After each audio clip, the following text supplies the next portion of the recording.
Brad Stevens might not have received the recognition he deserved from his peers, but at least he still has his job. The Celtics head coach did not receive a single vote for the Coach of the Year award voted on by the league's 30 coaches.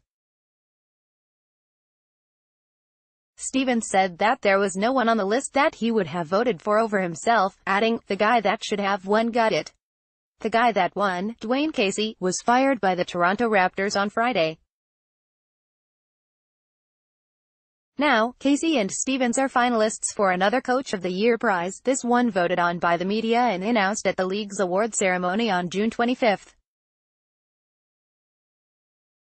Combined, they won a total of 114 games and captured the top 2 seeds in the Eastern Conference. The third finalist, Quinn Snyder of the Utah Jazz, led his team to a 48-34 record and the 5th seed in the West. Stevens and the Celtics are still playing deep into May, while the Raptors were sent packing by the Cavaliers in 4 games for the second straight year, and Utah fell short against the Rockets. Boston overcame losing 1 All-Star minutes into the season opener and a second on the eve of the playoffs. 2 of their young talents, Jason Tatum and Jaylen Brown, are way ahead of schedule, and their development, combined with the league's top defense, might make this the best Brad Stevens team yet. Here's a look at the other Coach of the Year candidates. Dwayne Casey record, 59-23 Toronto Raptors head coach Dwayne Casey looks on during the second half of Game 4 of a first-round playoff series against the Washington Wizards. AP photo, Nick was as after Toronto fired Casey. The team's Twitter account sent its congratulations and Raptors president Masai Ujiri said, "I hope Coach Casey gets Coach of the Year because he deserves it. I saw everything he did here. I saw the job he did this year. He deserves it." While the kind words probably don't do much to ease the sting of a pink slip, they do speak to the high regard Casey is held in around the league. The 61-year-old enjoyed plenty of regular season success in Toronto, leading the Raptors to 4 Atlantic Division titles in 5 seasons and 3 consecutive 50-win seasons. This year, the team earned the No. 1 seed in the conference for the first time in franchise history. However, Casey was never able to translate regular season trophies into the championship the organization craved. The Raptors reached the conference finals in 2016, where they were cast aside by LeBron James and the Cavaliers, then swept by Cleveland in consecutive second-round series. Playoffs aside, the Coach of the Year votes are cast before the postseason begins. Casey has a sparkling resume for the honor. The Raptors had the second-best record in the league and were the only team in the NBA to finish in the top 5 in both offense, 3rd, and defense, 5th. Casey changed his systems on both ends of the court to make that possible, as well as switching his rotations. Instead of keeping one of his All-Stars, DeMar DeRozan and Kyle Lowry, on the court at all times, he sent 5 reserves out as his second unit.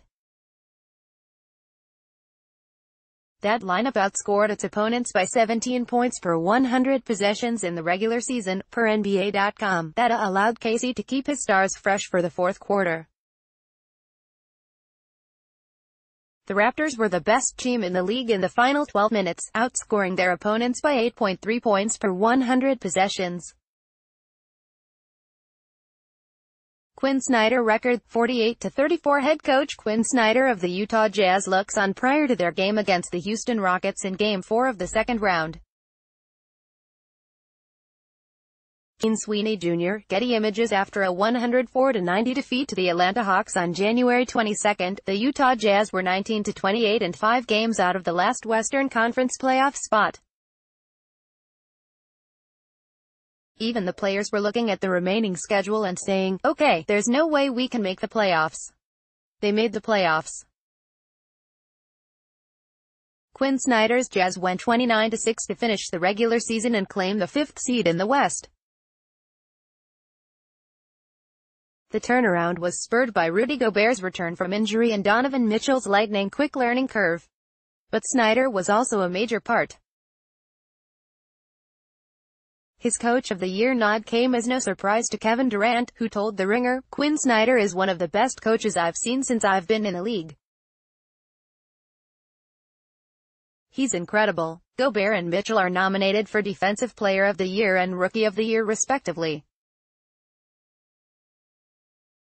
Gobert missed 11 games in November with a bone bruise in his right knee, then suffered a sprained PCL in his left knee in December and missed 15 more. The 26 games he sat out would be the most of any player to win the award, but he's still in the conversation because of his dominance over the second half. The Jazz allowed 97.9 points per 100 possessions when Gobert is on the court. For reference, the Celtics led the league in that category with a 101.5 mark.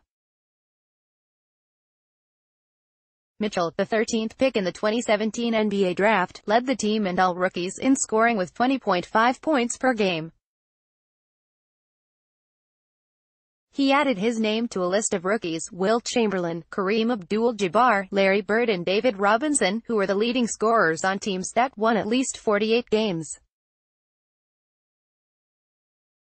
Snyder and his assistant coach Johnny Bryant, the developmental guru who helped Gordon Hayward develop into an all-star for the Jazz, worked with Mitchell in individual film sessions throughout the season. His progress is a testament to their work. So is Utah's first-round series win over the Oklahoma City Thunder, for a team that lost Hayward, George Hill, and Joe Johnson from last year's outfit. Snyder, like Stevens at Butler, was something of a coaching prodigy at Missouri. He was hired at 32 and led the Tigers to the Elite Eight at 35 before resigning after the program was placed on probation by the NCAA for recruiting violations. He then spent time on the NBA D-League sidelines on his way back up the professional ranks. His Jazz finished with 7 fewer wins than Stevens' Celtics, but did so with no All-Stars and a rookie as their go-to scorer. It wouldn't be a surprise to see their former college boss take home the award. Close the biggest headlines, delivered to your inbox. Get news as it happens. Sign up for Boston.com's email news alerts. Thanks for signing up.